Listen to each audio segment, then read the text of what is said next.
My name's Travis Kanakin. I'm a high school liaison officer here at Indian Springs School in Swan Lake First Nation. So this year's land-based gathering, we're doing a bunch of different things such as like buffalo harvesting, we're doing double ball, ring toss, we have fire making skills, we did Teepee teachings, Anishinaabe Bingo. So a lot of different activities to just get the kids connected to their culture.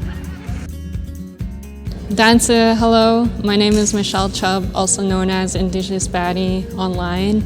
I am from Bunabunabee Cree Nation, but I'm resided in Winnipeg.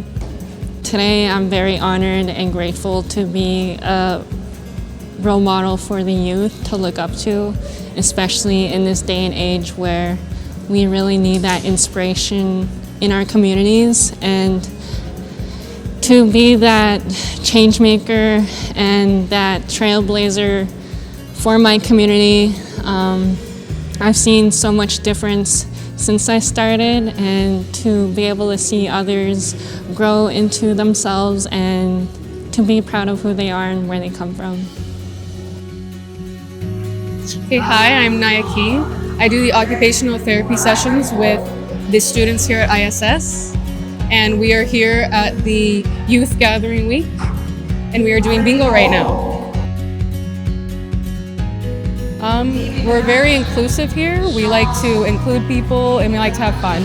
We really work on making people feel comfortable and to find outlets for kids in any way.